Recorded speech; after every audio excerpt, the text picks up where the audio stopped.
Hey guys, we're going to continue practicing triangle congruency proofs by using SSSAAA. Here's an example that we did in class, but just in case you were absent or you want to check your answer and practice a little bit more, here's how you would do it. Let's say you've got this diagram and we've got this given information. You always put the given first and then mark up your picture. So AB congruent to CD, AD congruent to CB, then it says angle ADB, that's this one right here, ADB, would be congruent to angle CBD. And then last piece of the given, angle ABD, this one here, is congruent to angle CDB, this one right here. Okay, so when I check my inventory, I've got two sides and two angles so far. Missing a side and I'm missing an angle. Well, remember, anytime we're missing one angle, we're missing the third angle. We automatically know that the third angles would be congruent by the third angle theorem. So that would be my next piece of information.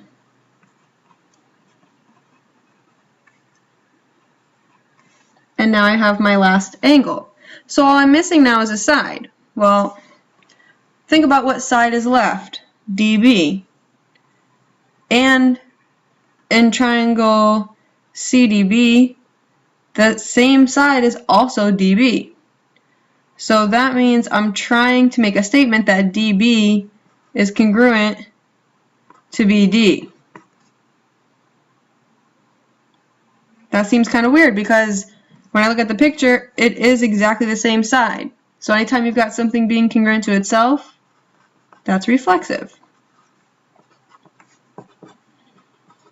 Now I have, when I check my inventory, 3 S's, 3 A's, so that means I've got SSSAAA. And I should always end with the triangle congruency statement. Make sure when you do this that you be careful, make sure you put the same letters in order, because I know this one has B and D in both of the triangles, but when you look at the congruency statement, B actually matches up with D. And D actually matches up with B. So just watch out for that. Okay? Flip to the back so we could do question number 4. Again, whenever you get a question, start out with the given statement. So go ahead, pause the video, copy the given down, and then resume when you're ready to go. Okay, I also noticed from this diagram, they're giving me some really important symbols here.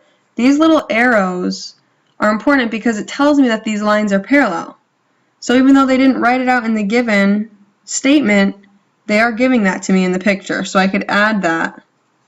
AB is parallel to FD because it's given to me in the picture. Now I can go on to step number 2. And then I'd like to use whatever's given in the given to mark up my picture.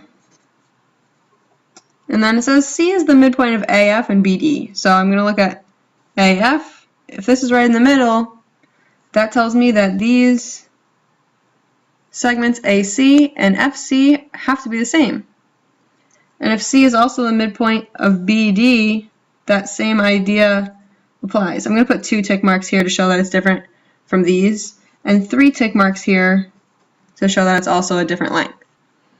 So now that we've established that, I'm going to put that as my statement. AC is congruent to FC, and BC is congruent to DC.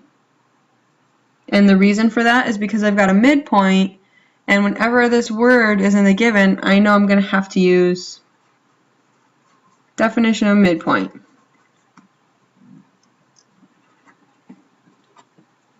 Alright, what else do I see here?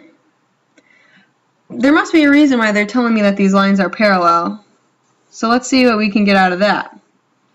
We've got these parallel lines, and then I'm going to pick a transversal, just like we did in the last unit. And if you notice, I have got this Z shape here. Whenever you have a Z, you always have alternate interior angles. So that means that angle A and angle F have got to be the same, because if these lines are parallel, then these alternate interior angles have to be the same. So the statement that I'm going to make angle A is congruent to angle F because, just like you did on the last quiz, if lines parallel, then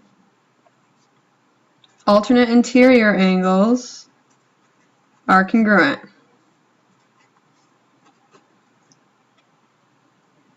Well, wait a second. I also notice another set of alternate interior angles because if I look at this transversal BD, I have kind of a backwards Z shape.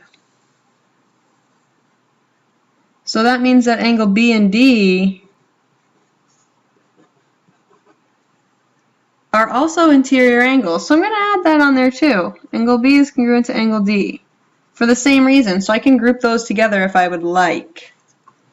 Alright, I'm going to quickly check my inventory and see what I've got. I have one side from the given, two sides from our midpoint, and then two angles from these alternate interior angles. Well, what am I missing? SSSAA. I need another set of angles. If I look at my picture, these are the angles that I'm missing. So I'm going to name them angle ACB because I don't really want to use C since more than one angle is connected to that vertex. So I need to use 3 letters.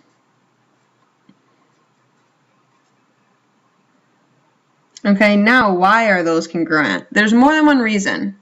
Most of you will look at this and say, well, those are vertical angles. So you would probably write vertical angles are congruent. Or what's the other reason that we could put? Well, which angle is this one? Is it the first, is it the second, or the third? Since we've already got 2, this is the third. So you could also put third angle theorem. Either one works, and you'll receive full credit for either one that you put. It's up to you.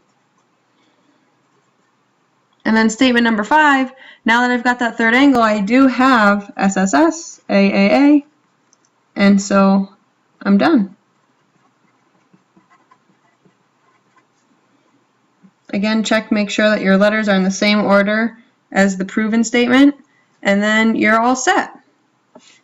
We're going to go on to number 5 now, which is similar to number 1. The reason why number 5 is so similar to question number 1 is because you'll notice this notation here. It's got 2 reflections. The difference is it also tells us that these lines are parallel. So when I draw my little sketch, if I want, I need to make sure that I make these lines parallel. Then I can visualize this triangle reflecting over T, then reflecting over M, for an overall change of a translation or a slide. The reason why I need to identify that is so that I know what word to state in my reasons. Other than that, everything's the same as number 1.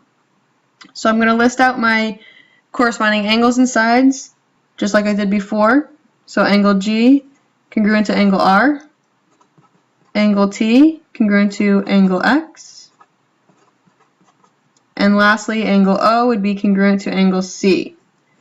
Again, the way that I'm getting that is just by matching up my corresponding parts.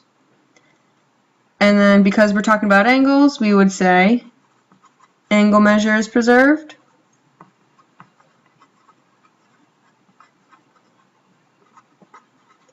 under A, translation, because that's what this is.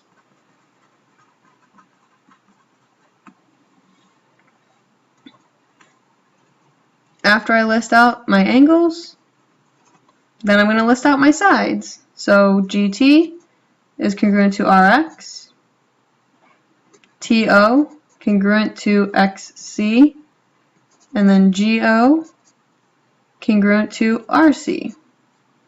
And now since we're talking about sides which have a length or a distance, we say distance is preserved